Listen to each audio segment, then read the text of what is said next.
Speak. Ką daryti? Kalbėti. Pavyzdžiui, I speak English and Swedish. Aš kalbu angliškai ir švediškai. Speak taip pat reiškia tarpusavio bendravimą, tai yra kalbėti, šnekėtis.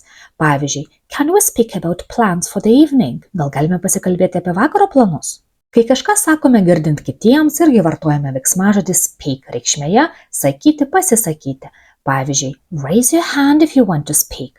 Pakelkite ranką, jeigu norite pasisakyti. Norėdami sudaryti daiktavardį su reikšmėmis kalbėjimas, pasisakymas, pokalbis, pridėsime prie kamieno priesagą ing, kad gautume žodį speaking. Pavyzdžiui, public speaking, viešas kalbėjimas, plain speaking, atviras pokalbis. Tik nepainiokite su gramatinė veiksmažodžio forma, kur speaking žymi tęstinį veiksmą, kaip pavyzdžiui klausiamame sakinyje. Who were you speaking to? Su kuo tu kalbėjai?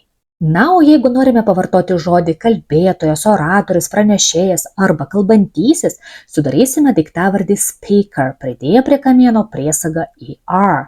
Pavyzdžiui, a brilliant speaker, puikus talentingas oratorius, a native speaker, gimtakalbis. Beje, kita žodžio speaker reikšmė – tai garsiakalbis arba garso kolonėlė. Pavyzdžiui, a new set of speakers, naujos kolonėlių komplektas. Įsiminti visus žodžius kontekste galite išmokę tokį sakinį. The speaker will speak about speaking with confidence. Like and follow for more.